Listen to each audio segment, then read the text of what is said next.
할렐루야. 7월 2일 수요일 저녁 예배에 모신 분들을 예수 그리스도의 이름으로 환영합니다. 우리 다 함께 사도신경으로 신앙 고백하겠습니다. 나는 전능하신 아버지 하나님 천지의 창조주를 믿습니다. 나는 그의 유일하신 아들 우리 주 예수 그리스도를 믿습니다. 그는 성령으로 잉태되어 동정녀 마리아에게서 나시고 본디오 빌라도에게 고난을 받아 십자가에 못 박혀 죽으시고 장사된 지 사흘 만에 죽은 자 가운데서 다시 살아나셨으며 하늘에 오르시어 전능하신 아버지 하나님 우편에 앉아 계시다가 거기로부터 살아있는 자와 죽은 자를 심판하러 오십니다. 나는 성령을 믿으며 거룩한 공교회와 성도의 교제와 죄를 용서받는 것과 몸의 부활과 영생을 믿습니다. 아멘. 우리 다같이 찬송가 204장 하시겠습니다. 204장. 예전 찬송가는 379장이고요. 주의 말씀 듣고서 우리 함께 찬양합니다.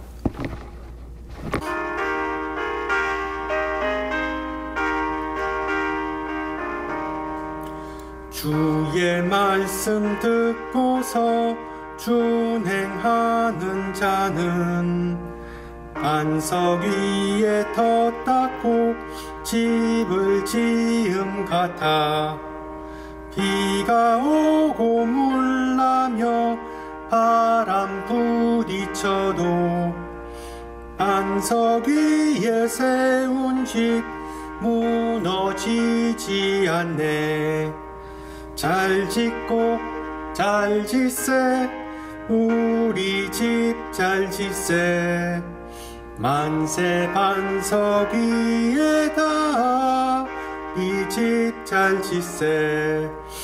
주의 말씀 듣고도 행치 않는 자는 모래 위에 터 닦고 집을 지음 같아 비가 오고 물나며 바람 부딪힐 때 모래 위에 세운 집 크게 무너지네.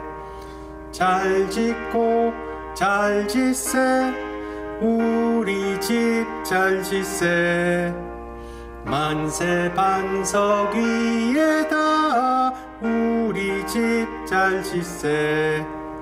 세상 모든 사람들 집을 짓는 자니 반석 위가 아니면 모래 위에 짓네.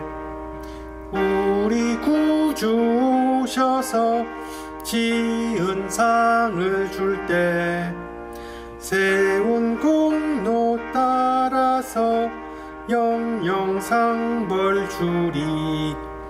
잘 짓고 잘 짓세 우리 집 잘 짓세 만세 반석 위에다 우리 집 잘 짓세. 아멘. 하나님께서 오늘 저녁 우리에게 주신 말씀 마태복음입니다. 마태복음 23장 1절에서 12절. 제가 가진 성경으로 신약 38페이지고요. 마태복음 23장 1절에서 12절 말씀을 받들어 봉독합니다. 이에 예수께서 무리와 제자들에게 말씀하여 이르시되 서기관들과 바리새인들이 모세의 자리에 앉았으니 그러므로 무엇이든지 그들이 말하는 바는 행하고 지키되 그들이 하는 행위는 본받지 말라. 그들은 말만 하고 행하지 아니하며 또 무거운 짐을 묶어 사람의 어깨에 지우되 자기는 이것을 한 손가락으로도 움직이려 하지 아니하며 그들의 모든 행위를 사람에게 보이고자 하나니 곧 그 경문티를 넓게 하며 옷수를 길게 하며 잔치의 윗자리와 회장의 높은 자리에 시장에서 문안 받는 것과 사람에게 랍비라 칭함을 받는 것을 좋아하느니라. 그러나 너희는 랍비라 칭함을 받지 말라. 너희 선생은 하나요 너희는 다 형제니라. 땅에 있는 자를 아버지라 하지 말라. 너희 아버지는 한 분이시니 곧 하늘에 계신 이시니라. 또한 지도자라 칭함을 받지 말라. 너희의 지도자는 한 분이시니 곧 그리스도시니라. 너희 중에 큰 자는 너희를 섬기는 자가 되어야 하리라. 누구든지 자기를 높이는 자는 낮아지고 누구든지 자기를 낮추는 자는 높아지리라. 아멘.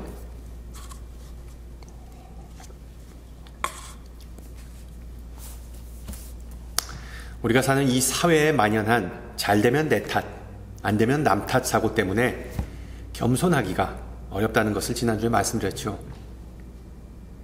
그리고 또한 교만하거나 자만하지 않기 위해서는 항상 모든 일은 내가 하는 것이 아니라 하나님께서 하신다를 기억해야 한다고 말씀드렸습니다. 이것이 바로 그리스도의 마음을 키우는 방법입니다.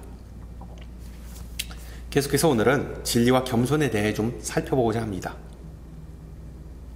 이솝 우화에 나오는 내용인데요. 독수리가 높은 바위에 앉아 있다가 양 한 마리를 얼른 낚아채서 하늘로 높이 날아갔습니다. 그것을 본 까마귀가 셈이 나서 자기도 독수리처럼 할 수 있다고 생각하고 큰 소리로 꽉꽉거리면서 큼지막한 양을 낚아채려 했습니다. 하지만 그 발톱이 그 양털에 걸리는 바람에 꼼짝달싹 못하고 날개만 그냥 퍼덕거리는 신세가 되었습니다. 그 까마귀가 양털에 걸린 것을 본 양치기는 얼른 달려와서 까마귀를 잡아 양 날개를 잘라내고 아이들에게 갖고 놀라고 주었습니다.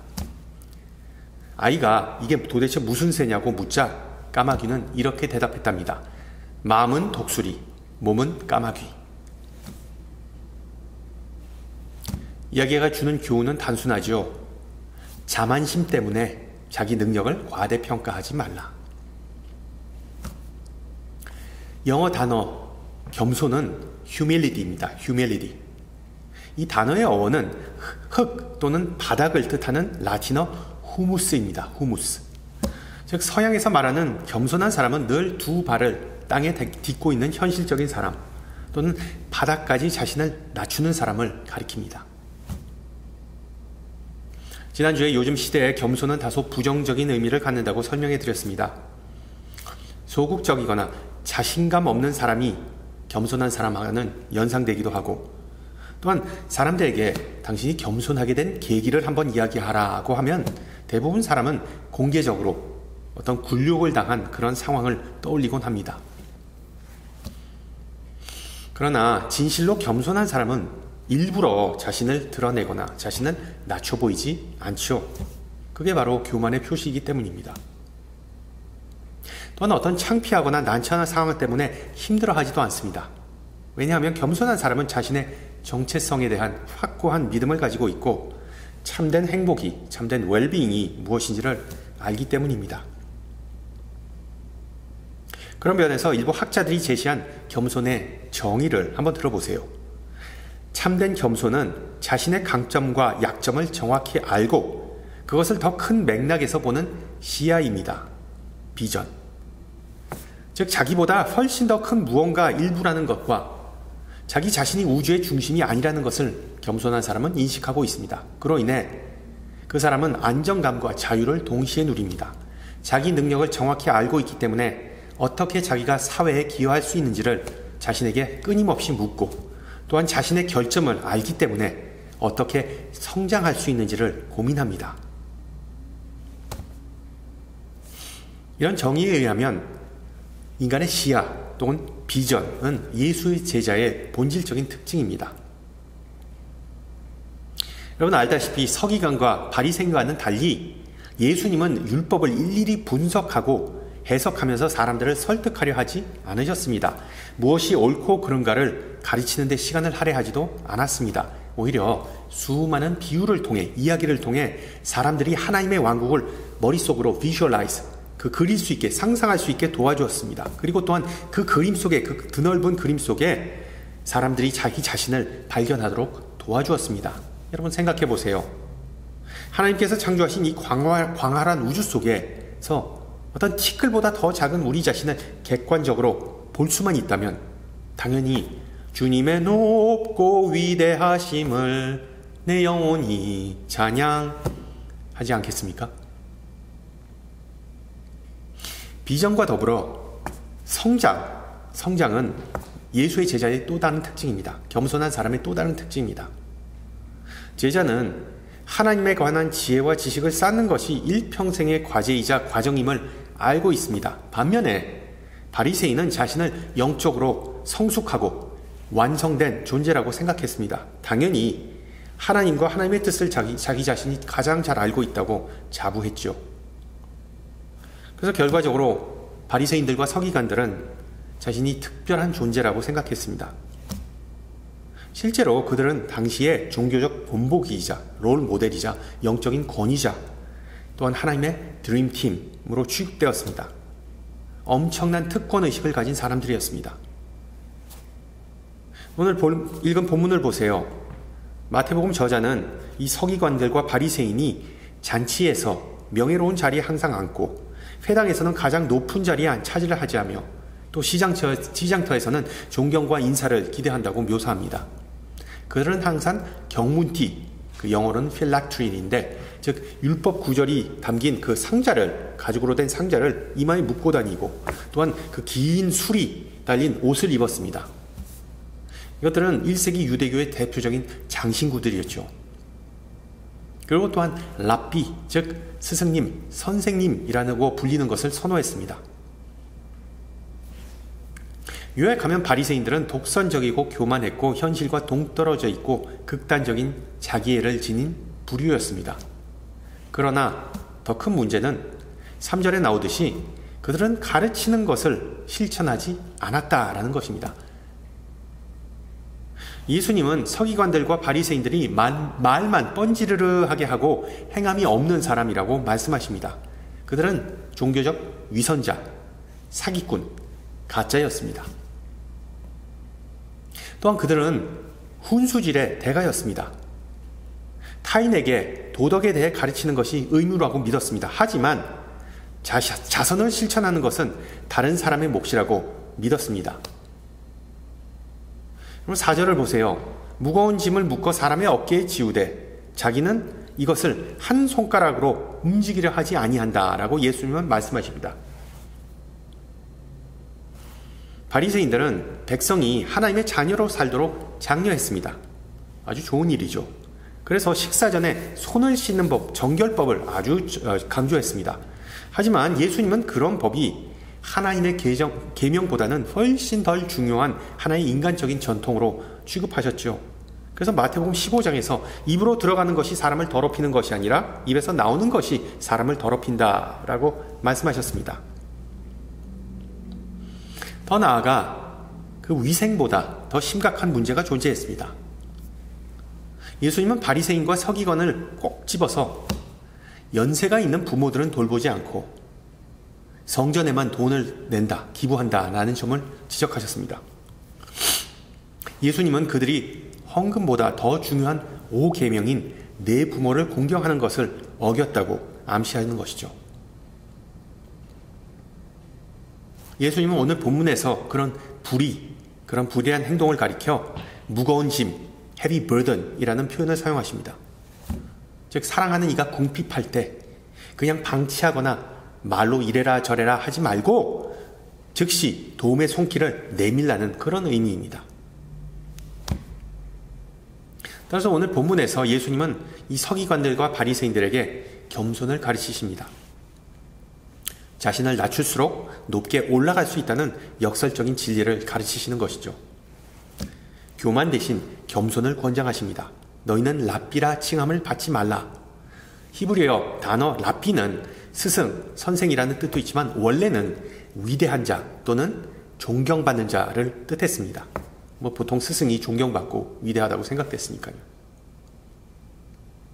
또한 예수님은 당시의 사회적 구조를 완전히 뒤집어버리는 선언으로 모두를 놀라게 하십니다. 교만한 자들을 사다리 밑으로 끌어내시고 겸손한 자들을 가장 위로 높이십니다. 그래서 너희 중에 큰 자는 너희를 섬기는 자가 되어야 하리라. 그리고 누구든지 자기를 높이는 자는 낮아지고 누구든지 자기를 낮추는 자는 높아지리라. 예수님의 메시지는 명백합니다. 자신을 높이는 자는 낮아질 것이고 자신을 낮추는 자는 결국 높아질 것이다. 즉 타인의 필요를 자신의 욕망보다 우선시하고 타인을 섬기는 사람이 먼저 되라고 말씀하신 것이죠.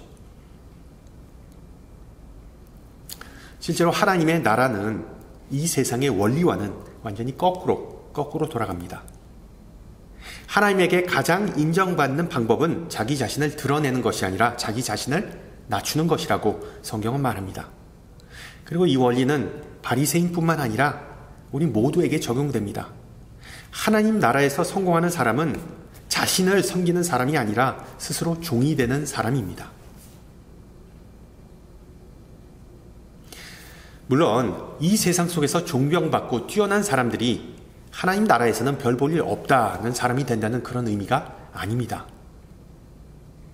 예수님은 서기관과 바리새인들이 성경에 대해 정말 탄탄하고 광범위한 지식을 가지고 있음을 알고 계셨기에 인정하셨기 때문에 제자들에게 그들이 말하는 바는, 가르치는 바는 행하라라고 말씀하십니다. 동시에 그들이 하는 행위는 본받지 말라는 어떻게 보면 좀 이율배반적인 알쏭달쏭한 말씀을 하십니다.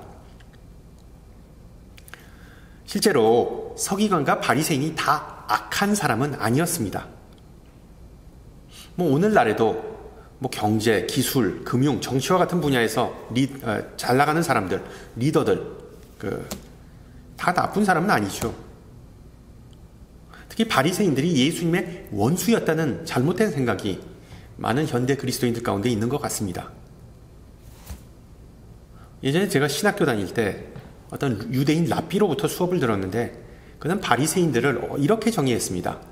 격동의 시대, 즉 1세기 시대에 적합한 방식으로 유대교 전통을 개선하고자, 바꾸고자 한 선구자들이다. 심지어 그 랍비는 예수님을 바리새인이라고 주장했습니다. 예수는 바리새인이었다. 이상하게 들리죠? 우리는 예수님을 하나님의 아들이자 메시아로 생각하지만 바리새인이라고 생각하지는 않습니다.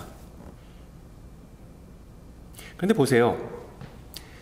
산헤드린의 일원이자 아마도 바리새인이었던 아리마대 요셉과 또한 랍비이자 바리새인이었던 니고데모가 십자가에서 죽으신 예수님을 장사하기 위해 당시 위험을 감수한 복음서의 기록이 설명이 됩니다. 요점은 예수님은 결코 서기관과 바리새인을 미워하지는 않았습니다. 그들과 경쟁하거나 마찰을 일으킨 적은 있었지만 원수, 적대자들은 아니었습니다. 그러나 또한 예수님은 그들에게 분명한 책임을 물으셨습니다. 왜? 영적인 지위와 책임은 비례하기 때문입니다. 그래서 예수님은 바리새인들과 서기관들의 전반적인 위선을 비판했던 것입니다. 너희는 회칠한 무덤 같으니 겉으로는 아름답게 보이나 그 안에는 죽은 사람의 뼈와 모든 더러운 것이 가득하도다. 이처럼 너희도 겉으로는 사람에게 옳게 보이되 안으로는 외식과 불법이 가득하도다. 예수님은 우리가 겉으로는 깨끗하고 속으로 더러운 게 아니라 겉과 속 모두 의로운 사람이 되라는 도전을 던지십니다. 우리가 모두 진실한 사람이 되길 원하시지 가짜가 되길 원하시지 않습니다. 바꿔 말하면 그리스도의 겸손한 종이 되어서 이 세상에 선한 영향력을 미치고자 한다면 언행이, 우리의 말과 행동이 반드시 일치해야 한다는 것이죠. 이는 신앙생활뿐만 아니라 가정에서도 마찬가지입니다. 여러분, 부모의 권위와 신뢰가 떨어지는 결정적인 계기는 자녀에게 내가 말하는 대로만 해, 내가 하는 대로 따라하지 말고 라고 할 때입니다. 학교와 직장에서도 마찬가지입니다. 다른 이들은 항상 신앙인들의 말과 행동이 일치하는지를 특별히 지켜보고 있습니다. 여러분 알다시피 겸손은 꾸며내거나 흉내낼 수 없습니다. 참된 겸손은 깊은 내면, 성품에서 나오는 것이기 때문이죠. 겸손한 마음을 기르는 한 가지의 방법이 있는데 그것은 정의, justice와 정직, honesty에 집중하는 것입니다. 정의와 정직. 바를 정자가 들어가네요, 둘 다. 정직함 또는 솔직함은 교회뿐만 아니라 사회가 중요시하는 미덕입니다. 출애굽기 20장 내 이웃에 대해 거짓 증거하지 말라. 9계명이죠. 잠언서는 거짓말하는 입술은 주님께 혐오스러운 것이라고 기록합니다. 바울은 에베소서에서 거짓을 버리고 각각 그 이웃과 더불어 참된 것을 말하라 라고 말합니다. 솔직한 말은 타인을 자신처럼 대하고자 하는 마음을 보여줍니다. 반면 거짓말은 신뢰를 깨고 또한 관계를 망쳐버리죠. 비슷한 맥락에서 겸손과 정의는 늘 연결되어 있습니다. 겸손과 정의. 알다시피 1세기 팔레스타인 사람들은 예수님을 세례 요한과 마찬가지로 위대한 예언자로 여겼습니다. 실제로 예수님은 구약의 많은 선지자와 마찬가지로 정의와 공의에 대해 선포하셨죠. 예를 들어 야곱 족속의 우두머리들과 이스라엘 족속의 통치자들, 곧 정의를 미워하고 정직한 것을 굽게 하는 자들이 시온을 피로 예루살렘을 죄악으로 건축하는도다 라는 미가서의 내용처럼 예수님은 동시대의 예루살렘 통치자들이 뇌물을 받고 판결하고, 또한 그 당시의 종교 지도자들은 점쟁이처럼 돈을 받고 예언했다라고 한탄하셨습니다. 오늘도 상황이 크게 다르지 않죠. 금전무죄, 무전유죄. 법정에서의 정의는 가장 유능하고 가장 비싼 변호사를 고용할 수 있는 쪽에게 유리합니다. 기복신앙. 아직도 특정한 교회나 유튜브나 TV에서 잘 나가는 부흥 강사들은 물질, 즉 돈으로 축복의 문을 열 수 있다고 가르칩니다. 이와는 반대로 예수님은 부와는 상관없이, 사람들이 얼마나 부를 갖고 있는지과는 상관없이 모든 사람들을 늘 공평하게 대하셨습니다. 그는 만몬 대신, 물질 대신 하나님만을 섬기셨고, 가장 취약한 자들에게 치유와 도움과 음식을 제공하는 사역에 초점을 맞추셨습니다. 예수님에게는 정직, 자비, 친절, 정의가 중요했고, 언행을 통해 이 모든 것들을 다 보여주셨습니다. 우리 솔직하게 예수님의 제자인 우리가 이 모든 덕목을 실행하기는 쉽지 않죠. 예수님과는 다르게 어쩌면 우리는 이 말과 행동의 틈새를, 갭을 메울 수 없을지도 모릅니다. 예수님과는 다르게 우리는 종종 자기 의를, self-righteousness를 하나님의 의, God's righteousness와 동일시합니다. 내 뜻이 하나님의 뜻이고 하나님의 뜻이 내 뜻이다. 그렇게 본다면 우리는 무늬만 제자이지 바리새인들과 별반 다를 게 없습니다. 그러나 적어도 그리스도인으로서 우리는 바리새인들처럼 흉내만 내거나 거짓을 행하지 않아야 하지 않겠습니까? 진실을 말하고 타인을 공정하게 대하는 것은 우리의 과제이자 의무입니다. 늘 시선과 자신을 낮추는 노력을 할수록 참된 위대함은 타인을 섬기는 것에서 비롯된다는 사실을 깨닫게 된 것입니다. 그래서 바리새인들처럼 허세 가득한 말이 아니라 정말 작지만 실질적인 차이를 만드는 것을 우리는 추구합니다. 즉 친구나 가족에게 친절하고 따뜻한 말 한마디, 아니면 낯선 사람에게 미소, 또는 바닥에 내뒹구는 자녀가 신었던 더러운 양말을 주우면서 짜증내지 않는 것 등등, 이런 일을 매일 반복하는 것이죠. 그리고 이런 작은 섬김이 꾸준히 쌓이다 보면 큰 결과를 낳습니다. 자기를 낮추는 자는 분명히 높아지리라 라고 예수님께서 말씀하셨습니다. 이것이 바로 예수님께서 삶으로 보여주신 겸손과 정직과 온유함의 극치입니다. 분명한 점은 이것은 우리가 반드시 실천해야 할 영적 훈련이라는 점입니다. 성경 말씀을 깊이 파고드는 것만으로 충분하지 않습니다. 말씀드렸듯이 당시의 서기관들과 바리새인들은 정말 성경 전문가들이었습니다. 하나님의 말씀을 온종일 달고 사는 그런 사람들이었습니다. 그러나 정작 중요한 것은 그 말씀대로 사는 것, 즉 생명의 말씀인 예수님을 따라하는 그것은 실천하지 못했습니다. 말씀대로 산다는 것, 겸손함을 실천한다는 것을 우리가 오해해서는 안 됩니다. 자신을 스스로 낮춘다는 것은 무조건 예스맨이 되거나, 예전에도 말씀드렸듯이 불의를 보고서 그냥 모른 척하거나 타인을 위한 어떤 감정 쓰레기통이 되라는 그런 의미는 아닙니다. 예수님은 학대와 폭력에 굴복하라고 말씀하시는 것이 아닙니다. 예수님은 교만을 버리고 겸손으로 돌아서라고 말씀하시는 것입니다. 즉 너의 신분은 제자, 즉 배우는 사람이다. 너는 또한 종이다. 고로 평범한 헌신의 삶을 경시하지 말라. 너는 내가 준 한 달란트를 귀하게 여기고 아끼고 활용하라. 그것을 통해 놀라운 일을 이루겠다라고 예수님은 약속하십니다. 할렐루야.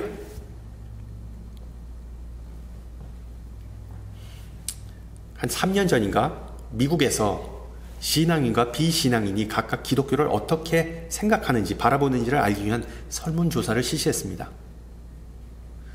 그리스도인들에게 다른 그리스도인에 대해 설명해 보라고 했을 때 주로 너그럽다, 자비롭다, 사랑스럽다, 존경한다 였습니다. 반면 비그리스도인에게 그리스도인을 한번 평가해 달라고 했을 때 가장 흔한 답변은 위선적이다, 비판적이다, 독선적이다 였습니다. 세상이 교회를 바라보는 시선이 부정적이라는 것은 우리가 대부분 알고 있었지만 안타깝게도 세상 사람들은 우리를 제자가 아닌 바리새인으로 보고 있습니다. 바리새인과 동일시합니다. 정말 하나님의 이름을 높이기 위해 우리가 할 일이 태산이죠. 그리고 그 연구 결과는 다음과 같은 결론을 내렸습니다. 예수님과 그리스도인들에 대한 세상 사람들의 인식 사이에는 큰 간극이 존재한다. 쉽게 말하면 세상 사람들은 교회에 와서 예수님을 보고자 한다는 것이죠. 근데 예수님을 보지 못하니까 실망한다는 것입니다. 또한 그 연구 결과는 말하기를 예수의 추종자들이 보여주는 행태가 문제인데 이는 특정 그리스도인만이 아니라 모든 기독교인에 해당한다. 따라서 우리는 예수처럼 보이고 행동하는 교회가 되기 위해 초점을 맞춰야 한다.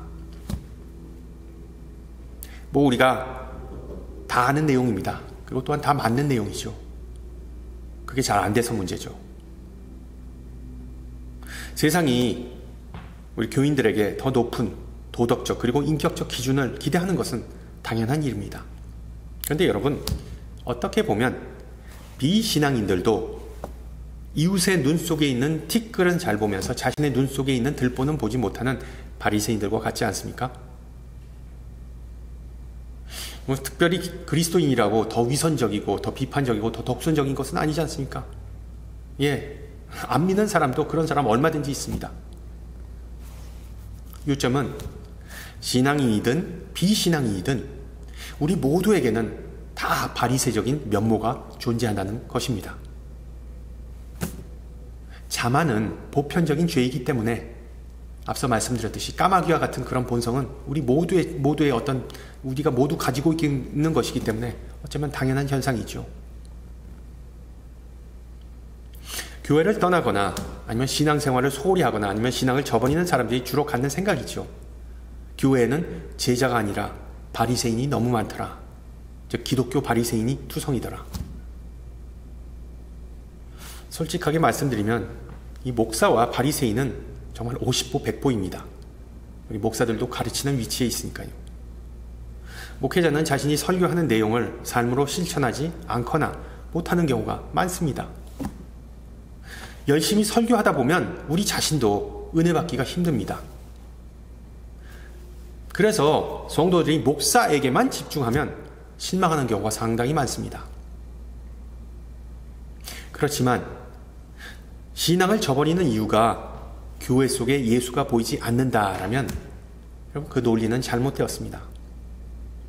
그 이유는 교회는 항상 위선자, 즉 죄인의 집합체였기 때문입니다.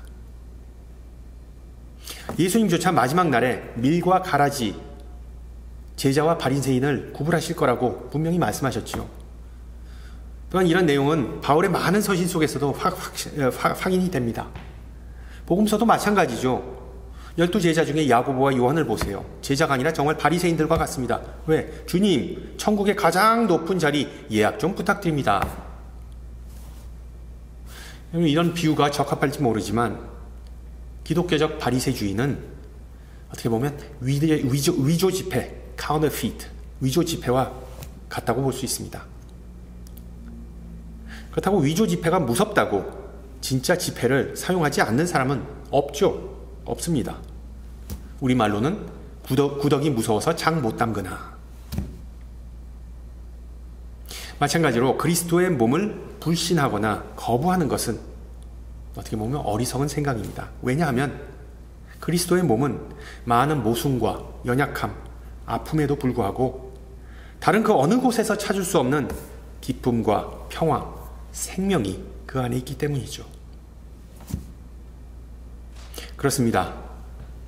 바리새인은 오늘날 우리 안에 또한 교회 안에 세상 속에 여전히 존재합니다. 물론 그 누구도 현대판 바리새인이 되고 싶어 하지 않습니다. 그렇다면 세 가지만 기억하세요. 앞서 말씀드렸듯이 배운 것을 실천하고 남에게 도움의 손을 내밀고 자기 의가 아닌 하나님의 의에 집중하세요. 단순하지만 의미 있는 이 신앙의 루틴을 통해 주님의 깊은 은혜와 사랑을 경험하는 성도들이 되기를 축원합니다. 함께 기도합니다. 사랑이 많으신 주님, 오늘 저녁 지혜와 회개 그리고 격려의 말씀 주심을 감사합니다. 한 명의 제자로서 주님을 본받는 것이 쉽지 않음을 이 시간 고백합니다. 행동이 말보다 더 중요하다는 사실을 알고는 있지만 우리는 자기중심적이고 교만하여서 하나님의 말씀에 순종하지 못함을 고백합니다. 또한 다른 이들의 인정과 칭찬을 추구하는 성향 때문에 주님의 선하심과 인도하심에 감사하지 못함을 고백합니다. 다른 이의 용서와 이해를 구하지만 정작 주님께서 우리에게 베푸신 사랑과 은혜를 다른 이에게 베풀지 못함을 회개합니다. 주님, 우리의 위선과 거짓 겸손을 용서하여 주시고 주님과 다른 이들 앞에서 늘 정직하게 행동하고 겸손하게 걸어갈 수 있게 도와주시옵소서. 낮추는 것이 결국 높아지는 것이라는 가르침을 삶을 통해서 실행하셨던 주님처럼 우리도 자신을 낮추고 하나님의 뜻을 구하는 삶을 살기를 원합니다. 우리의 힘만으로는 버거우니 성령께서 함께 하시며 우리의 행보를 지켜주시옵소서. 우리의 모든 언행을 통해 우리 자신이 아니라 주님의 영광을 드러내고 주님의 이름을 높이는 귀한 역사가 있게 하옵소서. 하나님의 자녀된 모든 백성이 예수 그리스도의 귀한 이름으로 기도합니다. 아멘. 네, 예배를 마쳤습니다. 정말 이제 7월 초 접어들면서 정말 한 해 가장 더운 그런 시가 되었네요. 뭐 한 2주 정도 이어질 텐데 항상 강건하시고요. 전 다음 주 이 시간에 뵙겠습니다. 샬롬.